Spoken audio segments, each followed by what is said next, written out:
right now. Coverage you can count on. This is Ktab News Weekend.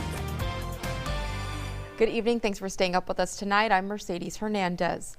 Thankfully, the weekend has been calm for firefighters still battling the Mesquite heat fire southwest of Abilene near View. County officials lifting all evacuation orders in the last 24 hours. The lifting of the orders announced Saturday night, going into effect at 8 p.m. Residents near the roads on your screen now were among those displaced the longest amount of time.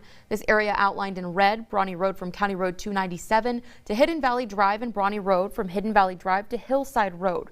While the orders are no longer in place, only residents that live in this area will be permitted to enter these roads. Those trying to come in will be asked to prove residency with their ID. Authorities enforcing this in part after looters snuck behind the fire lines on Friday and were stealing from abandoned homes.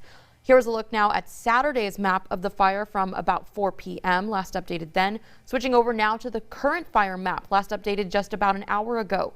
You can see a little spread in the northwest corner of the map, but some decay at the top center compared to yesterday. A couple thousand more acres burning over the course of the day, going from just over 9,600 acres to 11,256 tonight. According to the Texas A&M Forest Service map, the Mesquite heat fire is now at 52% containment. Abilene Emergency Management estimates that 30 homes have been lost so far. The Taylor County Sheriff's Office says AEP has replaced 170 power poles and restored power to the fire-affected area.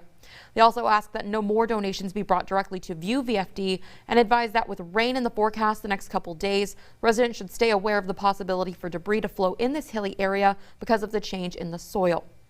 Now, it's been nearly a week since the Mesquite heat fire began. We're looking back now on the first moments responders were called out to start fighting it and how those throughout Taylor County reached out to support those in need. Let's take a closer look. Tuesday, May 17th, plumes of gray smoke started filling the sky southwest of Abilene. Calls going out over scanners calling for extra help. Residents near Brawny Road and Hillside Roads evacuating the area, looking on as the fire only grew. Initial calls reporting the fire started at only 300 acres. The Texas A&M Forest Service warning residents to be ready to leave at a moment's notice. So don't hesitate, get on out of there. The fire continued through the night, appearing deceptively calm going into Wednesday morning, but fire agencies were watching closely for winds to pick back up in the afternoon.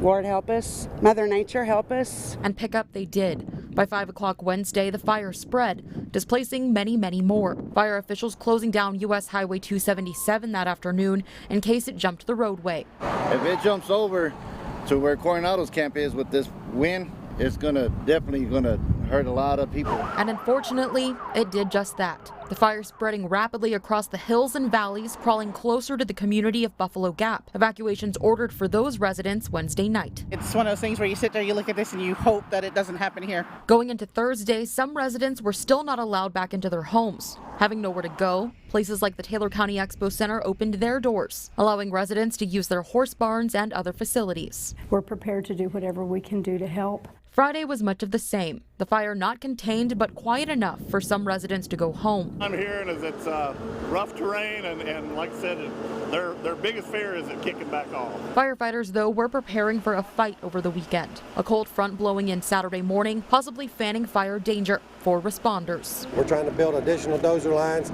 to keep it contained, continue to patrol all those for any flare-ups, and try to keep it from jumping those lines. Thankfully, Saturday calmly came and went. The cold front blowing through, bringing relief from the days of 100-degree heat and not drastically stirring the fire back up.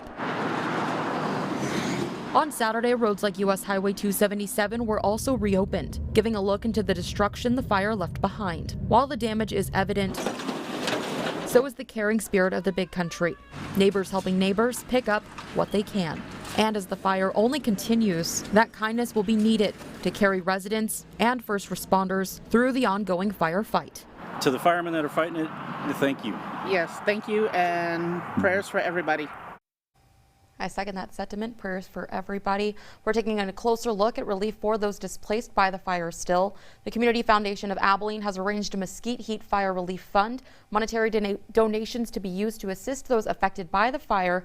You can donate to fire victims by visiting cfabilene.org or find the link on our website. That's bigcountryhomepage.com. The Red Cross and the City of Abilene have set up an emergency relief center at Beltway Park Church's South Campus. For those who have lost a home, we're encouraged to stop by. Staff and volunteers are providing disaster assistance such as food and other necessities.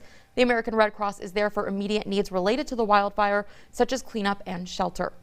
And as the Texas Division of Emergency Management begins assessing fire damage of homes, land, and livestock, individuals may report their damages to the TDEM website. That's damage.tdem.texas.gov, or scan the QR code you see right there on your screen. Pictures of the damage may be required. All this information can be found on our website. Again, that's bigcountryhomepage.com.